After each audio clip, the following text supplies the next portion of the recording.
Welcome to another episode of Candid Moments. Today, I'm really excited that today we're not only in the presence of greatness, we are in the presence of a champion, all the way from the world stage in public speaking in Toastmasters International. Please help me welcome my friend, coach, and fellow Toastmaster, Mr. Roger Caesar. Hi, Roger. Hi, Candice. How you doing? Good. Things have. I'm awesome. I'm feeling great. Oh, How are you? Congratulations on your podcast. Look Thank at you, man. You are doing big things for your city and your community. I love it. Thank you. Congratulations on your latest win on the stage. Thank you very much. Much appreciated. Oh, you're welcome. I know this isn't new news for you because you're familiar with the stage, but before I ask you questions about that, I want to know 3 things that you're grateful for today. Wow. Grateful for family, number one. Grateful for the fact that I can get up every morning and enjoy doing something that I love, and that is to speak and to motivate and inspire people through my words. And then third, just the idea that I am up and I can breathe every single morning. I think we take that for granted a lot of times, and I think that that is one of the most, and you of all people know about that yourself with regards to your story and your history, but just getting up every morning and being able to just, I'm alive. It's a good thing. Isn't that great? It Okay, is. my turn. Thursday. I love Thursdays. Well, I love every single day. I'm grateful that I spoke with Mom on the phone this morning. Good. I'm grateful for my family, my health, meeting you in Toastmasters, and I'm grateful for this interview. Obviously. Thank you. Me too. Thank Everybody up in the north. In the north. in the north. I haven't been in Toastmasters for 2 years. Oh, I almost forgot. Happy anniversary, Roger. It's September What is it? 16th. It's September 16th. It's 2 years later since I introduced you on my stage in Sudbury at Mo Monday. Oh, yes. Remember how I fun? didn't even realize that. I didn't even realize, well, wow, there's another anniversary. Well, thank you. And you know what? How funny is that? Because since then, I've come back to Sudbury 4 times. I think 4 times. Was it for coaching or for workshops? I did a workshop there with, first of all, I came there the first time when I spoke at Laurentian University, and then I came back with Neil and Gregory. Yeah. We did the workshop, and then twice for you. For coaching, yeah, for my stage and for coaching. Was it coaching? And that's right, and it was for the Mo Mondays. So I have been there 4 times. Was it 4? I love it. Go down south when I spoke in Brampton. Remember we had done some coaching? Yeah, you did that too, but I had come up there as well at one point to coach you as well.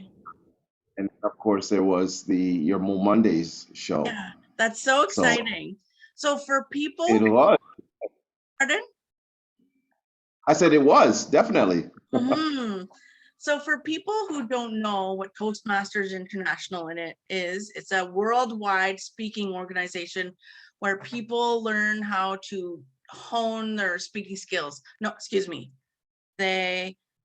People learn in an environmentally friendly, mutual, supportive, positive learning environment in which each member gets to is empowered. Yes. To, oh my gosh, I said it myself. Oh, come on. I've said it so many times.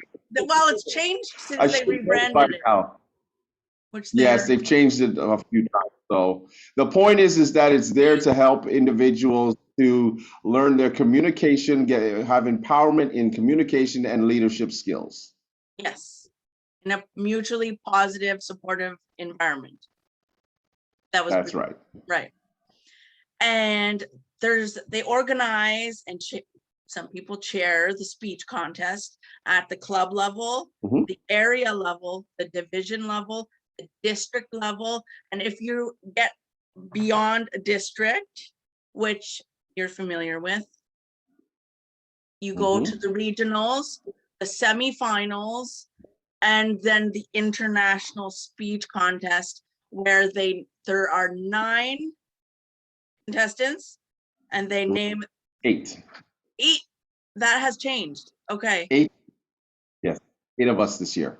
And then they name one person as the world champion of public speaking. It is so exciting. So they did things differently this year. Yes, it did. I think that it came down to, number one, because it was online. Last year was the first time that they introduced the online version. And like anything else, you have to tweak it. You learn from the mistakes that you made or the things that went well with regards to it and introduce it back the next year. And what they did this year that was different was they, again, shortened the amount of semifinals that they had. So we only had 4 semifinal contests. So 28 of us in total came down for the actual semifinals. And from that, they took the top 2 of each semifinals, and that was your final stage of 8 people. In the world. In the world. Oh, I love it. And I was. Pardon? And I was one of those elite 8. So I'm very grateful for. So how do you feel after coming 3rd in the world in public speaking? I feel blessed. I feel blessed. I feel that the hard work that went into it over the years, and again, it didn't just happen just this year. It is a combination of all the hard work that I have put in, and I've had others who have been working with me along the way put into it over the course of 10 years to get to this point. We've had our ups and downs. We've had great moments. We've had moments where we wish that we could have done better, but at the end of the day, it all culminated to this moment, this magical moment. And so I am blessed. I feel grateful. I am humbled by the accolades and the many, many people who have reached out. And I want to say thank you to everybody that reached out with their wonderful, kind words, their compliments, their congratulatory messages. Really, really appreciate it. And most of all, I feel elated. I feel elated that I made it to the top 3 in the world. That is so amazing. Yeah. How long have you been a Toastmaster? Let's be real. 10 years. 10 years. Has it been 10? Yes, so it's 2011, February of 2011. I joined. Wow. Okay. Yeah. It's been a while. That's it. 10 years, and you made it to the world stage. No big deal. No, but I've seen what happens to the people who make it to that level. When we had someone in our district, I think it was the 1 or 2 years that you did not compete at the contest because you were in a district leadership position or something. One year I was in a district leadership, and that was in 2019. The year before, I think it was 2017, I just took a break. I needed to just recharge the battery, and that was why I took that year off. Okay, so in 2013, I went to the international convention in Cincinnati, Ohio, with Sheetal Pundir, and she lives in Montreal now. She's developing anti-cancer drugs. She has a PhD. She's brilliant. She won first place in her country in public speaking in India, but when she didn't place in the semifinals, it broke her heart, and I saw how much work she had put into it. So that's only where I'm coming from, by seeing that. I saw how hard it was for someone to get to that level, and the amount of grief and disappointment, as well as the victory and the, what's the word I'm looking for? The awe that you feel when you get to that point. And I can understand how she felt. I mean, I have had that feeling myself. So this was my fourth time going to the World Championships of public speaking, but I only made it to the semifinals in the previous three times. That was in Okay. 2015. 16 and then in 2018. And to piggyback off of what you said with regards to her, I remember in 2018 I thought for sure I that speech I won. I thought I won. I was like, okay, yes, I think I got this. Yeah. And when I didn't, I had that moment where I sat there and literally was like, what happened? What? I don't know. I don't understand. And I had self-doubts, wondering whether or not I wanted to do this all over again. It was a different array of emotions that passed through me at that moment. So I could completely understand how she felt. And I do remember her story. Yeah. So here's another perspective. Have you judged a competition at that level to know what No, it's not like? at the no, 'Cause no, it's not at that objective. level. Yes, it is very subjective. It's listen, at the end of the day, we're all human beings, and each person sees things in a different light, in a different way. And at the end of the day, when you are doing judging and it's about how you feel in that moment, you never know what's going to happen. So it's like Russian roulette. You just got to play the game and hope that you land on the right numbers. And that's what it comes down to. As speakers and as contestants, what we try to do is at the very most or at the very best is to go out there and perform at the best of our abilities. Yeah. And when we do that, if you can walk off that stage and you know, okay, I did everything I had to do, and you felt really good about it and it didn't go your way, you could go one or two ways. Obviously, you could be very disheartened and sad about it and question why it happened that way. Or you can look at the positives afterwards and say, well, look, I did everything and I left it in the hands of the judges. And it wasn't my day, but I feel good about it. Good for you. I'm so proud of you. And I loved your messages and the stories with your sister and your dad. And who do you inspire? Who inspires you to find your greatness? Right? So Yeah. today, Yes. And Roger, who inspires you to find your greatness? while there are a plethora of people that I could say do, we could go on with this list for at least 2 hours, probably, with Okay. regards to that. And I don't want to leave anybody out, but I'll start with right from the top. My parents. My Yeah. parents continue to show me the way they are, their greatness, and they instill it in me and how to be as a human being. And I love that about them. I mean, they're in their 70s now, but they've lived their life. And when I look back at all the accomplishments, all the things that they were able to do, and their pitfalls, their pains, their sorrows, their triumphs, they are at the top of the list. I guess my sister, who was in this speech that I did, is another one who inspires me. I mean, I just love how she is. Obviously, family, the people in my family, but then there's the external people. And I would say that right off the bat, there's Catherine Mckenzie, who was instrumental as my coach. She definitely helped me on many, many ways to find my greatness and to work hard at what I did. And Neil Dunsmore, uh, as well, Craig Valentine, A the coach. 1999 world champion public speaking. Yes, these are all I people who love it. worked with me. Yeah, I had a lot of great people behind me in my corner. And then, those who are in my club, the members of my club. Look, the reality is, Candice, greatness doesn't have to come in the form of somebody who's better than you or is you aspire to be all the time. Sometimes it's just seeing people and how hard they work at whatever level they are trying to get at. And you get inspired to see how much they will put in. And I think that's also what's important for me is being able to look at individuals and see how much work they put in And that inspires me to say, hey, if they're putting in that hard work, why can't I? I love it. I love it so much. You've Look at inspired. you. Look at you. Hold What? on, look at you, for example. Look at you.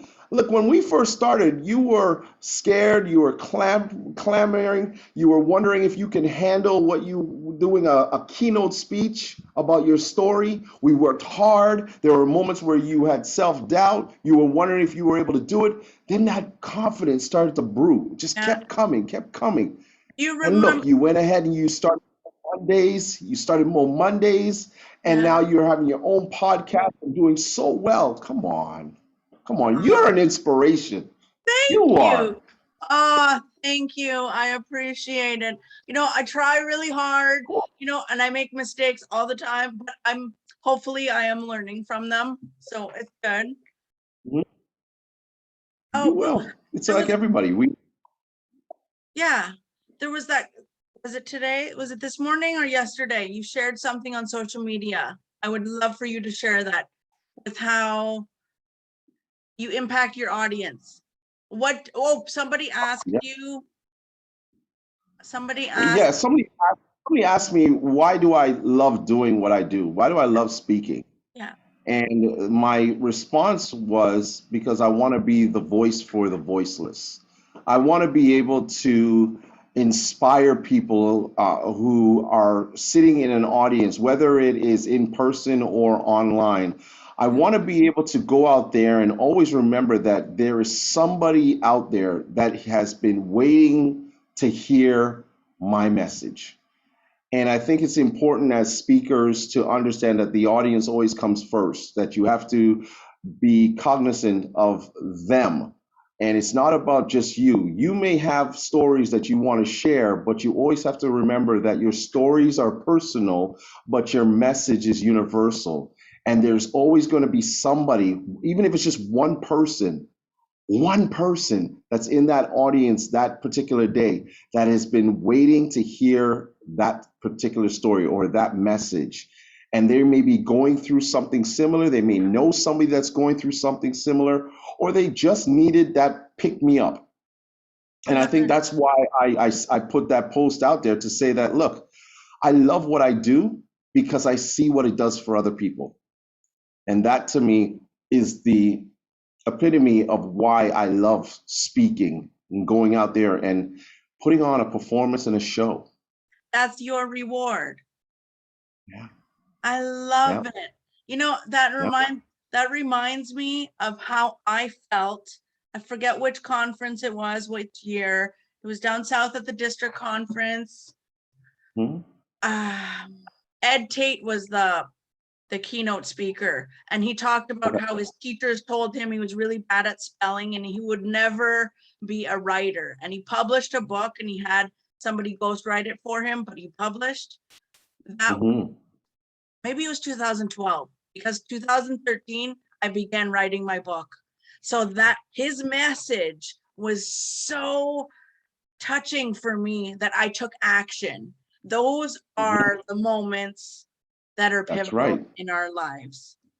That's right. You never realize how important your message can be to someone in that audience. You never realize it. And I've had many incidences, and I've talked about this particular one very publicly. In that one time, I was the keynote speaker at an event, and I went there and I did a speech all about fear. And I talked about understanding that sometimes we hide behind our fears rather than embrace them and move forward with them. And there was a gentleman there who waited until everybody left and came over to me and he said, I wasn't planning on coming here today, but there was so many people talking about this speaker that's going to be here, so I decided to come. And I can't tell you how thankful I am that I actually did, because later on today, I was supposed to head down to the lawyer's office and I'm supposed to be signing papers to divorce my wife. But after listening to your speech, I realized that I was the one that was holding myself captive in my fear, and I kept blaming it on her all these years. And I realized in that moment that it was actually me that needed to change and to understand how to take that fear and change it into something positive. So I am going to go now and try to see if we can reconcile and fix things. Boom! Whoa! What? Me? Did that Whoa. to you? So those are those moments for me where I just go, wow, my speech made you feel that way? So you never know. You Wow. never know. That's No. why you make it about the audience and not about you. Right. So speaking of fear, how much fear was in your being, if any? I know you're rock star Roger, but was there any fear when you got to the international stage? The finals, you mean? The Yeah, the finals? finals. No, this time around, here's the crazy thing, Candice. I had started this entire journey this year, and I said to myself that for the first time ever, I am not going to let pressure build up on me with regards to this. I think many times in the past, I allowed stress and the pressure of representing this district, representing the members here, representing myself on the world stage at the semifinals in the previous times. I allowed that pressure to build on me, and subsequently, I think that it played a lot into how I performed and how I felt. Even though I can look back at them and say, hey, you did the best you could for the most part. There is that element that I feel that I had in regards to that. This time around, I said to myself, no, I'm just going to go out there and have the best time I can. I'm going to Good. have fun. I'm going to enjoy it. And I'm going to, like, it sounds cliche, but the reality is that is exactly what I wanted to do. Have fun this time around and let the chips fall where they may. And lo and behold, it got me all the way to the finals. And when I was in the finals, I'm telling you, I played my music, I had everything ready to go. And when I got out there, I just sang. I sang my heart out in terms of how I did my speech. Oh, I that's just had a so lot of great. fun. Good for you, Roger. Yeah. Can I ask you a personal question? I not everybody's okay with this, but you'll be fine with it. Legacy. Mhm. What does legacy mean to you? Like, you have two beautiful daughters Mhm. and so many people I who look up to you. What is the legacy that you're leaving or building, I should say? Well, here's how I'll answer that, and I'll follow in the footsteps of many of the supreme athletes out there. Okay. Many of them will say that they don't want to say what it is that their legacy would be. They would like it for that people would be able to say it for them. So I would love it if people would look at what I've been able to accomplish, what I've been able to give back. And it's not about only the accomplishments that I've had, but I have given a ton of my time, my heart, my soul into members of Toastmasters, into Toastmasters in general, this district that we are a part of. Yeah. I've given my time up. And the reason why I do that is because somebody did it for me at some point. When I was coming up, there were people that were giving their time to help me develop my skills, help me to learn how to become a better professional, how to speak better, how to be a better leader. And I think that I owed it to myself and to them to do the same back, to give it back to those other people like yourself and many others who I give my time to. So if I had to say what my legacy would be, I would hope that people would have a positive one about me when I leave Toastmasters or when I'm Yeah. gone. They can look back and say, hey, this is what Roger was able to do. And I'll be happy, whether I'm here, whether I'm not. I'll just be happy that there are a lot of positive things that are said about me and what I was able to do and what I was able to achieve. I love it. Okay, so here is the $1 million question. Neither of us get the $1 million, but it's just $1 million question. What? I know. Did you buy your ticket? No. what is next for Roger Caesar and the Empire? The What? Empire. Did you not The think that I didn't prepare for this, or what? I'm glad you brought that up. I'm glad you brought it up. Well, let's put it this way. For Roger Caesar, you never know. And I'm going to leave it at that. You never know. I never say Okay. never, but right now what I am doing is I am enjoying the opportunities that have come with winning third place at the World Championships of Public Speaking. I feel like the doors have opened wide for me, and I've had so many chances to talk to great people, to be interviewed, to be asked to come and be keynote speakers all over the world already. And the list continues to just pour in, and I'm loving it. I'm enjoying it. I'm grateful for it. So that is what I am doing right now. I haven't even thought about, and this sounds crazy because I am the type of person that will be thinking about it already from like 2 months ago, but I haven't even thought about the contest next year or anything like that. Right now, for Okay. me personally, it's all about what's going on in the present, and I am having a ball. I'm enjoying myself. Oh, As I love it. as Empire, as for the Okay. Empire Coaching is doing absolutely well. We are bringing in new clients all the time. In fact, this as well has catapulted many of my clients to now come and potential people calling me and asking me to coach them, not only for just in general life, but for the contests and everything like that. So that has picked up a lot. I'm encouraging people who are listening to this program, if you are looking for a coach, and of course, Candace can also vouch for who I am, Oh, who pause. is Oh, like, pause. will just be, I'll pause. Yes. Okay, I just want to say that I use Roger's services. Roger, when you coached me, when I gave the keynote at a brain injury event in Timmins in 2018, you and I turned a keynote into a workshop, and it was brilliant. So yes, hire Roger as your coach. Sorry, hey, unpause. That's okay. I That's had to. okay. That is my public service announcement right there. Look at that. I had it right there. I didn't even pay her to do that, but that's great. No, I really enjoy seeing the expressions on people's faces when they realize, oh my God, I could go from here to here. Wow, I didn't even know I could do that. So that to me is the joy of doing the coaching right now. I love seeing that expression that I don't know to holy smokes, I didn't know I could do that. That's what I like.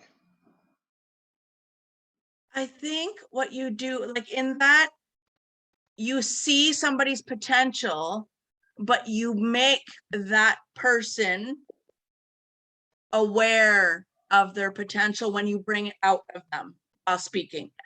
Am I right? You are very right, and that I learned from Catherine Mckenzie. The joy about her, she was my coach. Now she is a true friend of mine. But when we first started, what I loved most about her, she didn't try to change me, the person that I was. Many times you see coaches, because of where their status is, they feel that, hey, you just listen to what I say, do as I tell you, and that's it. And you'll become a great speaker, but you're not going to be you. Right. And that to me is so very important. I never want to take away the characteristics that make you you. All I want to do is enhance them. And that's what I was able to achieve with Catherine, was that she allowed me to be me, the comedic kind of guy that I am, the serious guy, one that can come out on stage and hopefully wow people. But she never tried to change my character, who I was. And that's the one thing that I have copied and taken as like a copy and paste and said, that's how I want to be as a coach. I want to be that person that people get excited when they come and see me. They're like, oh my God, I can't wait to go to a Yeah. coaching session. Like, it's not work, it's fun. That's what I want. And we still get everything done. That's great. And it reminds me of when we worked together. Me and you have a very different learning style.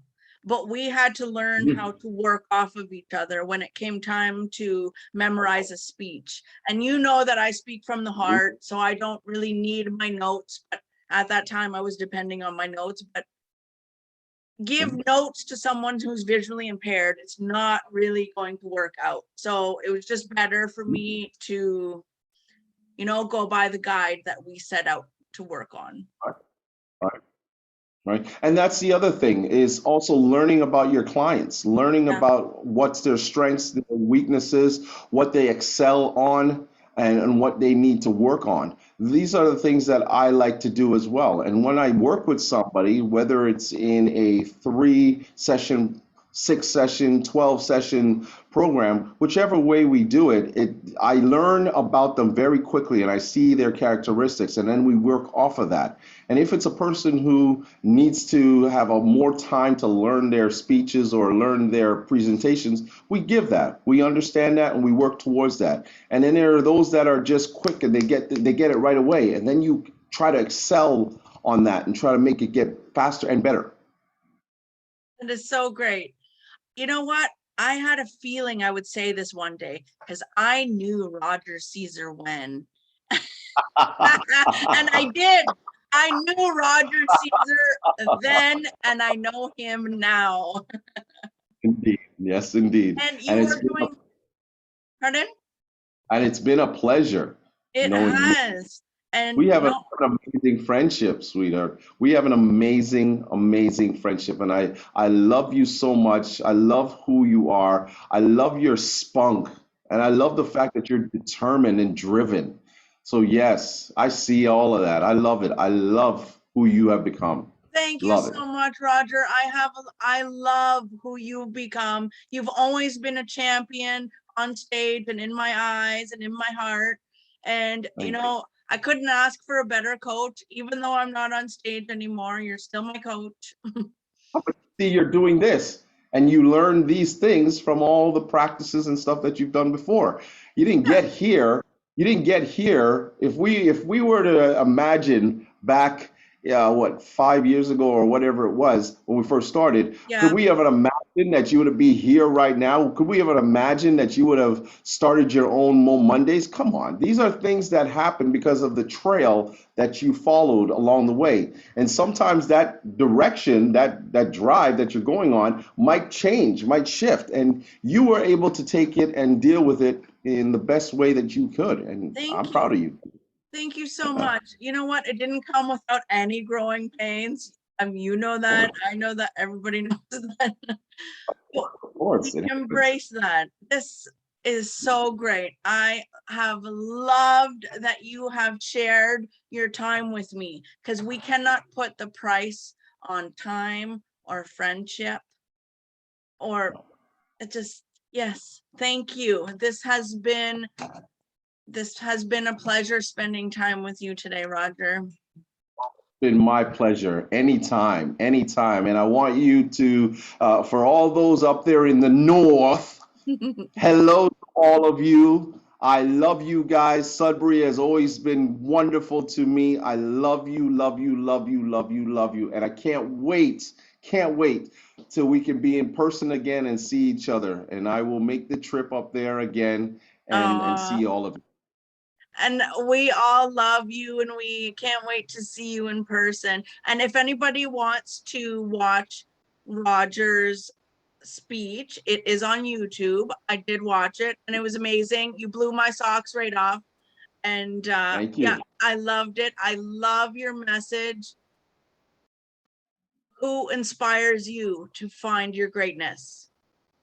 Roger Caesar, everybody. Thank you, Roger. No problem. And if anybody wants to get a hold of me, you can get me on LinkedIn. I'm on LinkedIn. I am also on Instagram. My handle is caesar.empire. You can go to my website at rogercaesar.com. And yes, I am on YouTube. I have my own channel there as well. So just spell the last name correctly. Caesar. Yeah. I have to learn how to say all of that. Keep on forgetting all the time. Amazing. Thank you so much for your time. And thank you for having a candid moment with me today, Roger. You're very welcome. Thank you for having me, Candace. Thank you, Roger Caesar, everybody.